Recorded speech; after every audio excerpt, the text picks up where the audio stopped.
Hello everyone. ये part 2 है आपका the making of national movement 1870s to 1947। Part 1 already कराया जा चुका है। जिन भी स्टूडेंट ने पहले पार्ट 1 नहीं करा है पहले वो पार्ट 1 करें, तभी आपको पार्ट 2 जो है वो समझ आने वाला है, अदरवाइज सारा ऊपर से जाएगा। ठीक है, चलिए शुरू करते हैं। तो हमें में जो टॉपिक स्टार्ट करना है वो करना है the advent of Mahatma Gandhi, यानी महात्मा गांधी जी का आगमन। ठीक है, यानी कि इससे पहले जो महात्मा गांधी थे वो दक्षिण अफ्रीका यानी साउथ अफ्रीका में रहते थे। ठीक है, ये देखो लिखा है। तो 46 जो है यानी 46 वर्ष की उम्र में महात्मा गांधी जी जो हैं वो भारत आए हैं 1915 में। ठीक है, भारत लौटे हैं वो। अब दक्षिण अफ्रीका से जब वो आए हैं तो उस समय वो एक चर्चित नेता थे। ठीक है, क्योंकि दक्षिण अफ्रीका में उन्होंने नस्ल भेद यानी कि रंग भेद के खिलाफ जो है वो आंदोलन चलाया था वहां पर, तो इसलिए वो एक चर्चित नेता थे वहां पर। ठीक है,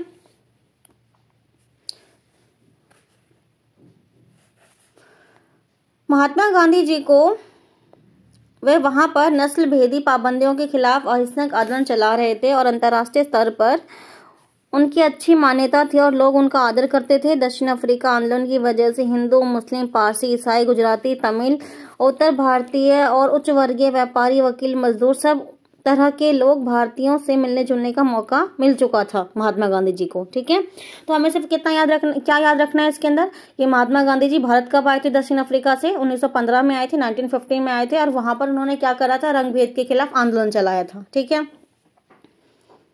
अब जैसे ही महात्मा गांधी जी भारत आते हैं तो उन्होंने सबसे पहले ये डिसाइड करा कि वो पूरे भारत में ट्रैवलिंग करेंगे, यानी कि पूरे भारत का वो दौरा करेंगे। ठीक है, क्योंकि वो लगभग बहुत वर्षों बाद भारत आए थे, तो उन्हें भारत में क्या क्या परिवर्तन हो चुका है इसके बारे में कुछ मतलब जानकारी अच्छे से नहीं थी, तो इसीलिए उन्होंने क्या करा, पहले ये डिसाइड किया कि मैं पहले पूरे भारत का दौरा करूंगा, किस तरह की स्थिति है ये समझने का प्रयास किया जाएगा। ठीक है, तो इस दौरे में वे वहां के लोगों, उनकी जरूरतों और हालतों को समझने में लगे रहे।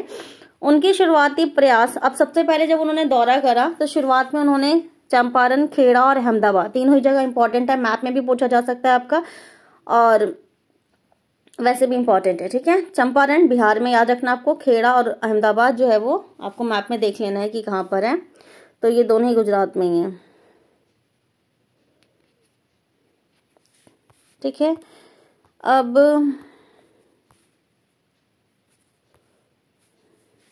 1918 में अहमदाबाद के मिल मजदूरों की हड़ताल को सफलतापूर्वक उन्होंने नेतृत्व किया था, यानी अहमदाबाद में जो मिल के जो मजदूर थे वो हड़ताल पे थे, तो उनके लीडरशिप जो है यानी कि उनका नेतृत्व महात्मा गांधी जी ने किया था।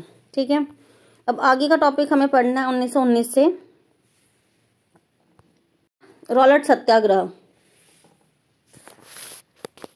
तो 1919 में गांधी जी ने अंग्रेजों द्वारा हाल में पारित किए गए रॉलेट कानून के खिलाफ जो है वो सत्याग्रह का आह्वान जो है वो किया था। ठीक है, तो अब अंग्रेजों ने जो रॉलेट एक्ट बनाया था, रॉलेट एक्ट, वो क्या था?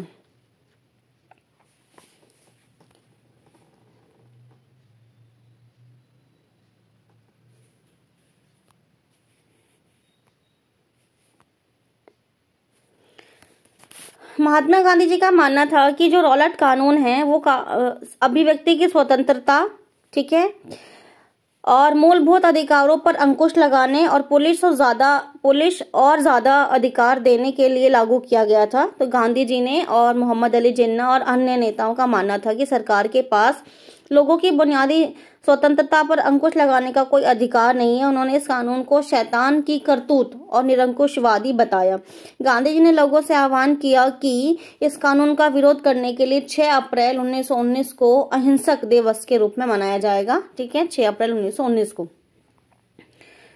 के रूप में मनाया जाएगा, अपमान व याचना दिवस के रूप में मनाया जाएगा और हड़तालें की जाएगी। आंदोलन शुरू करने के लिए सत्याग्रह सभाओं का गठन किया जाने लगा। ठीक है, अब आंदोलन शुरू करने प्लानिंग हो चुकी है कि 6 अप्रैल 1919 को क्या करने वाले हैं, अहिंसक विरोध दिवस के रूप में, वो अपमान एवं याचना दिवस के रूप में उसको मनाएंगे। ठीक है, और रॉलेट सत्याग्रह ब्रिटिश सरकार के खिलाफ पहला अखिल भारतीय संघर्ष था। ठीक है, यानी कि पहली बार इतने बड़े लेवल पे सत्याग्रह जो है वो मतलब एक मूवमेंट चलाया गया, एक आंदोलन चलाया गया है। ठीक है, अब देखो क्या होता है, अप्रैल 1919 में पूरे देश में जगह जगह जुलूस निकाले गए, ठीक है, और हड़तालों का आयोजन किया गया। सरकार ने इन आंदोलनों को कुचल देने के लिए दमनकारी रास्ता अपनाया और 13 अप्रैल जो बैसाखी का दिन था, अमृतसर में जनरल डायर द्वारा जलियांवाला बाग में किया गया हत्याकांड इसी दमन का एक हिस्सा था, ठीक है। यानी कि 13 अप्रैल को जलियांवाला बाग हत्याकांड हुआ था। इसमें क्या हुआ था कि एक बाग है, ठीक है, पंजाब के अमृतसर में, वहां पर एक गेट था इस तरीके से, यहाँ पर बैसाखी का मेला लगा हुआ था और लोग मेले में शामिल होने के लिए आए हुए थे। और इसी मेले में जो सत्याग्रही थे, जो आंदोलनकारी लोग थे, वो भी यहाँ पर इकट्ठे होने वाले थे मीटिंग करने के लिए, ठीक है।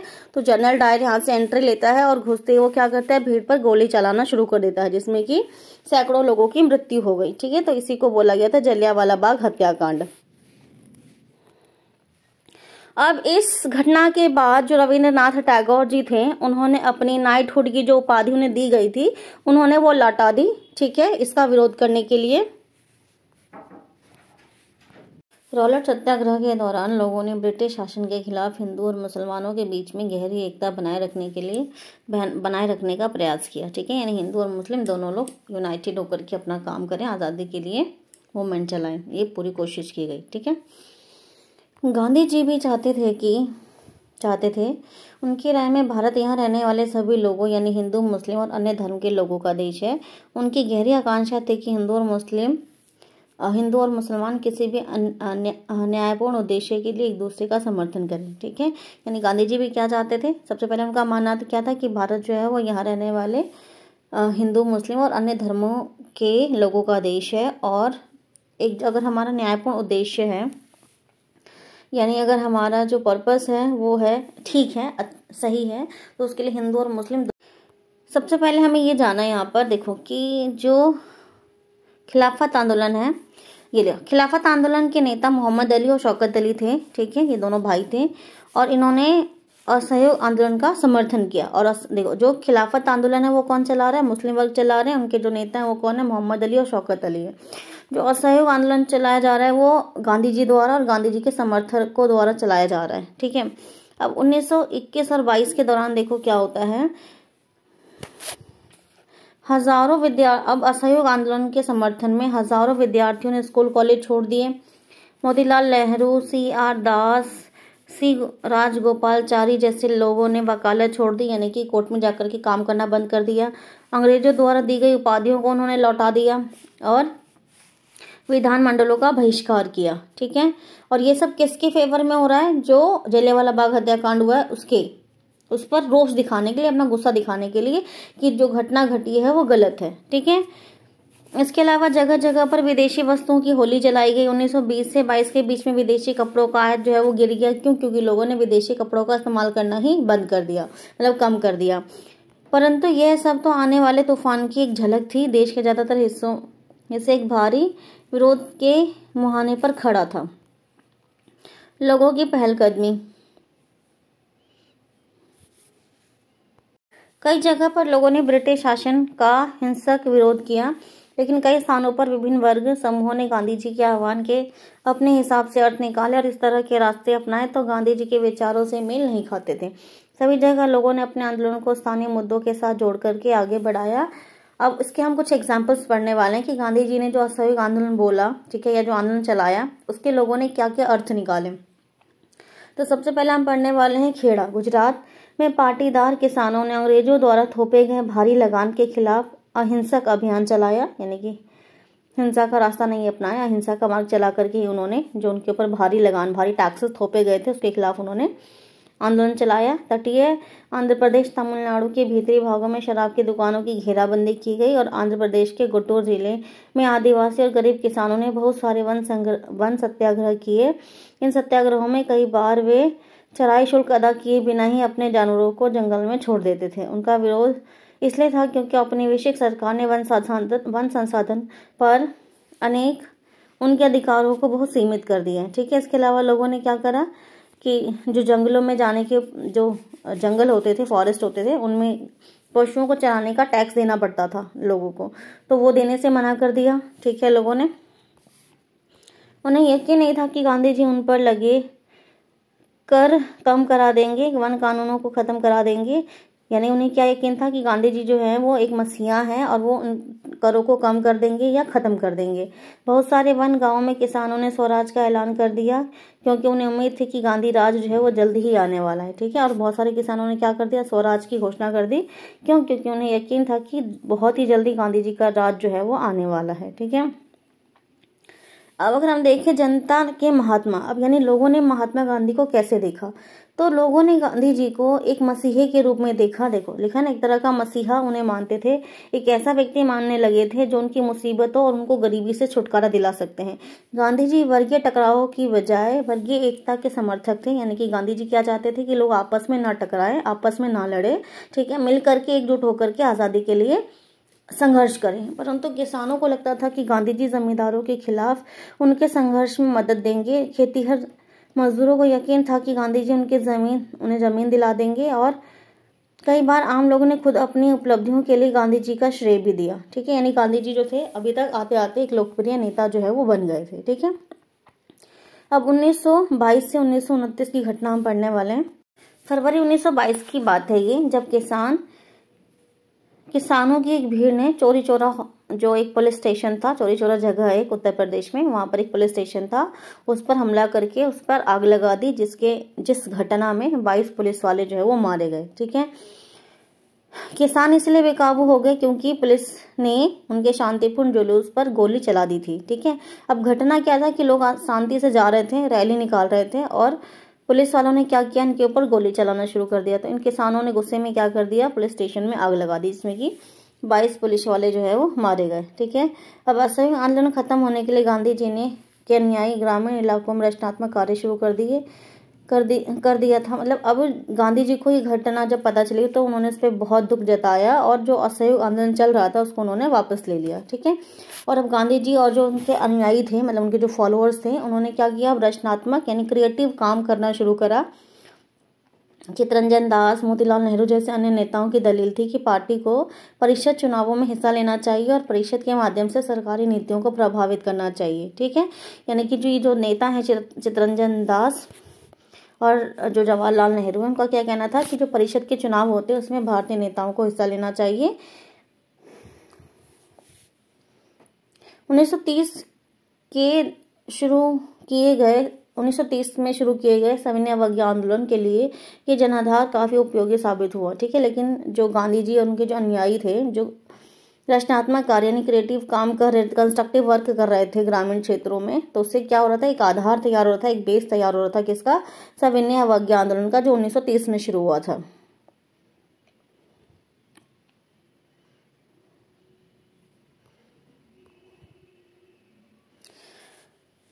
अब देखो, पूर्ण स्वराज का प्रस्ताव पास किया गया है, कब किया गया है, जवाहरलाल नेहरू की अध्यक्षता में 1929 में पारित किए गए। इस प्रस्ताव के आधार पर 26 जनवरी 1930 को पूरे देश में स्वतंत्रता दिवस जो है वो मनाया गया। पूर्ण स्वराज प्रस्ताव जो है वो पास किया गया था।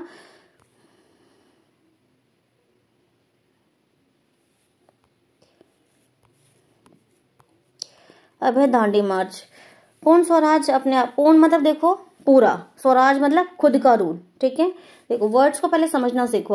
पूर्ण मतलब पूरा, ठीक है, और स्वराज मतलब अपना राज, खुद का राज। ठीक है, यानी अब भारत जो है वो किससे गुलाम नहीं रहेगा, वो एक स्वतंत्र देश बनेगा और उसके ऊपर भारतीयों का ही राज होगा, भारतीयों का ही नियंत्रण होगा, किसी विदेशी शक्ति का नियंत्रण नहीं होगा। ठीक है, अब 1930 में गांधी जी ने क्या ऐलान किया कि वे नमक कानून तोड़ने के लिए यात्रा करेंगे। ठीक है, नमक कानून तोड़ना। अब नमक कानून क्या था, तो उस समय अंग्रेजों ने नमक के ऊपर एक टैक्स लगा दिया था, जिसे नमक कानून या फिर सॉल्ट टैक्स कहा गया।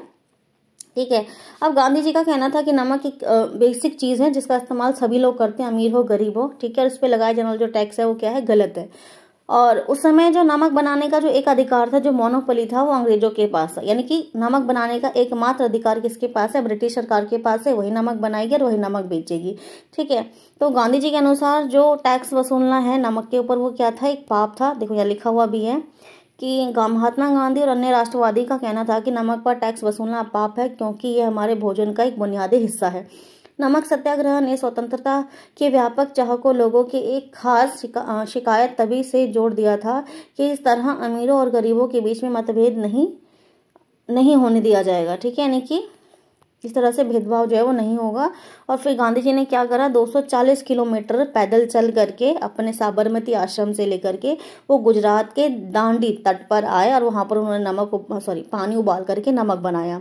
इसी को बोला गया था दांडी मार्च या फिर नमक सत्याग्रह। देखो था ना गांधी जी नमक।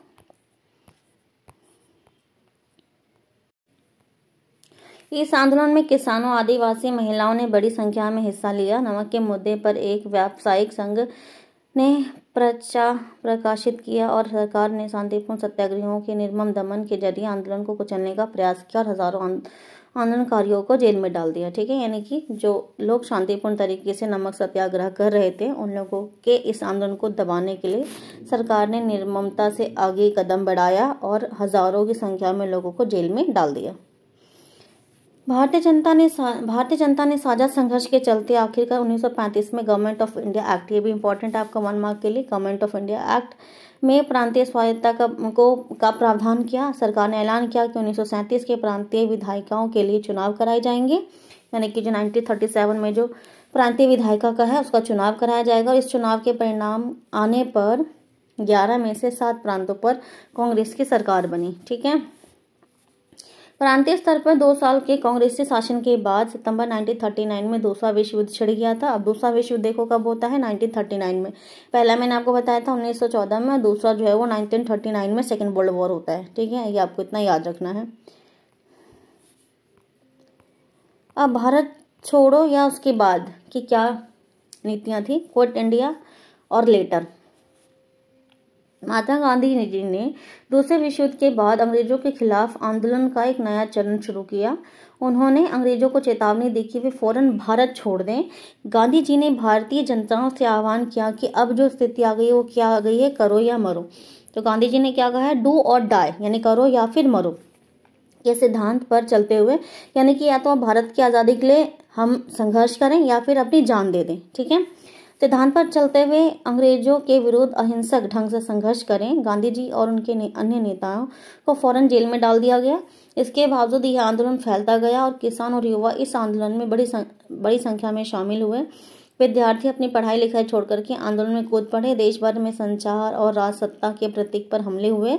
बहुत सारे इलाकों में लोगों ने अपने सरकार का गठन किया। सबसे पहले अंग्रेजों ने बर्बर दमन का रास्ता अपनाया, यानी सबसे पहले जो डू और डाई की जो नीति अपनाई और लोगों ने संघर्ष करा, उसको दबाने की कोशिश की गई। 1943 आते आते 90,000 लोगों को गिरफ्तार कर लिया गया और इसके अंदर 1,000 लोग जो है अभी तक पुलिस से गोलियां खाकर मारे जा चुके थे। ठीक है, स्वतंत्रता और विभाजन, यानी टूवर्ड्स इंडिपेंडेंस एंड पार्टीशन।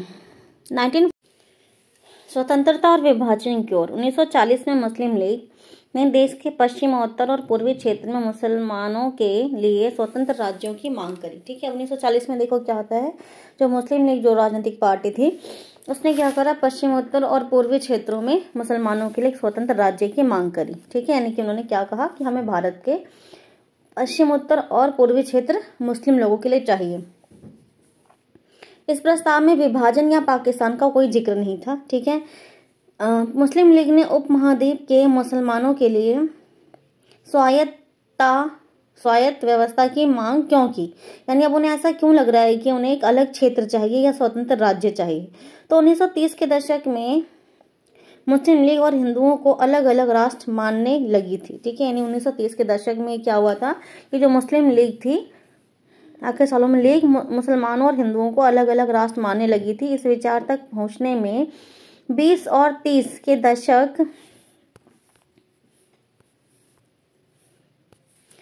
दशकों में हिंदू और मुसलमानों के कुछ संगठनों के बीच में हुए तनाव थे। ठीक है, यानी कि जो तनाव हुआ, ये देखो ये पिक्चर दिखा, ये मोहम्मद अली जिन्ना, ये ठीक है गांधी जी के साथ, ये सरदार वल्लभ भाई पटेल जी हैं, का भी हाथ रह गया था। 1937 के प्रांतीय जो चुनाव हुए थे इसमें भी इसे भी ज्यादा बड़ा कारण कहा गया। इन चुनावों में मुस्लिम लीग को इस बात का यकीन दिला दिया गया था कि यहाँ मुस्लिम अल्पसंख्यक हैं और किसी भी लोकतांत्रिक संरचना में उन्हें हमेशा गौण भूमिका निभानी पड़ेगी। ठीक है, यानी कि जो चुनाव हुआ था, जो अभी हमने पढ़ा, तो उसमें 11 में से 7 पर कांग्रेस की जीत हुई थी। ठीक है, तो मुस्लिम लीग को क्या लगा कि हम लोग क्या है, सेकेंडरी है, मतलब हम लोग गौण है, मतलब आगे कौन रहेगा, हिंदू लोग रहेंगे और हमारी जो भूमिका होगी वो हमेशा मतलब सेकेंडरी रहेगी, गौण रहेगी। लीग को यह भी भय था कि संभव है कि मुसलमानों को प्रतिनिधित्व ना मिले। 1937 में मुस्लिम लीग संयुक्त प्रांत में कांग्रेस के साथ मिलकर के सरकार बनाना चाहती थी, परंतु कांग्रेस ने इस प्रस्ताव को स्वीकार नहीं किया, जिससे फासला और बढ़ गया। ठीक है, और दूसरी घटना क्या घटती है कि 1937 के जो चुनाव हुए थे उसमें मुस्लिम लीग कांग्रेस के साथ मिलकर के सरकार बनाना चाहती थी, लेकिन कांग्रेस ने उसकी इस मांग को क्या कर दिया था, अस्वीकार कर दिया था, यानी कि मानने से इनकार कर दिया था। 30 के दशक में मुस्लिम जनता को अपने साथ लामबंद करने में कांग्रेस की विफलता ने भी लीग को अपना सामाजिक जनाधार फैलाने में मदद कर दी। ठीक है, यानी कि जो कांग्रेस पार्टी थी वो मुस्लिम लोगों से जुड़ नहीं पाई, जिसकी वजह से जो मुस्लिम लीग था उन्हें क्या करा, मुस्लिम लोगों को अपनी ओर कर लिया।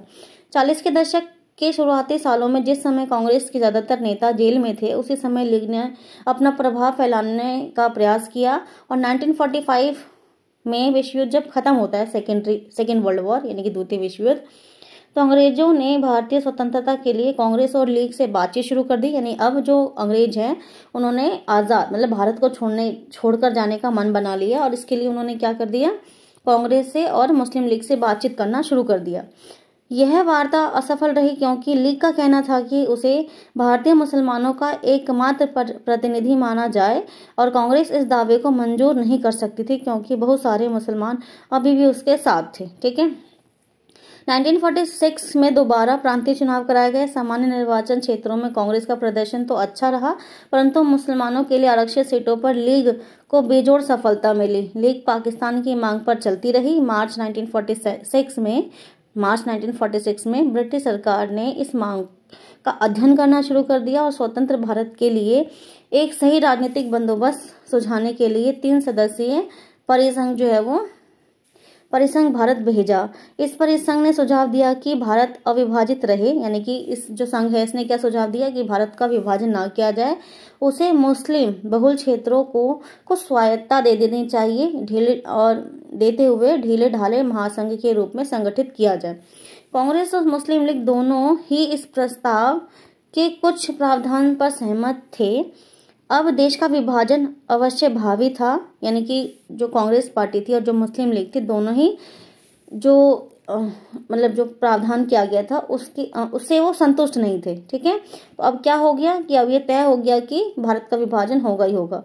कैबिनेट मिशन की विफलता के बाद मुस्लिम लीग ने पाकिस्तान की मांग जो है वो मांग मनवाने के लिए जन आंदोलन शुरू कर दिया। ठीक है, अब मुस्लिम लीग ने क्या करा, पाकिस्तान की मांग के लिए जन आंदोलन शुरू कर दिया। 16 अगस्त 1946 को प्रत्यक्ष कार्यवाही दिवस जो है वो मनाया गया, यानी कि डायरेक्ट एक्शन डे मनाया गया, आह्वान किया उस दिन। और इसी दिन कलकत्ता में दंगे भड़क उठे। इन दंगों में हजारों लोग मारे गए और मार्च 1947 तक उत्तर भारत के विभिन्न भागों में भी हिंसा जो है वो फैल गई थी। ठीक है, यानी अब जो है वो देश में दंगे भड़क उठे हैं। कई लाख लोग मारे जा चुके थे। असंख्य महिलाओं को विभाजन के इस हिंसा में अकथनीय अत्याचारों का सामना करना पड़ा। करोड़ों लोगों को अपने घर बार छोड़ करके भागना पड़ा। अपने मूल स्थानों से बिछड़कर ये लोग रातों रात अजनबी जमीन पर शरणार्थी बन गए थे। अब विभाजन का नतीजा यह भी हुआ कि भारत की शक्ल सूरत बदल गई, उसके शहरों का माहौल बदल गया और एक नए देश पाकिस्तान का जन्म हुआ। ठीक है, यानी कि जैसे देश में दंगे भड़ गए तो पाकिस्तान की मांग को स्वीकार कर लिया गया और भारत और पाकिस्तान मतलब भारत का विभाजन हो गया और पाकिस्तान नामक एक नया देश बना। ठीक है, अब यहाँ पर ये देखो, अब थोड़ा सा इम्पोर्टेंट है,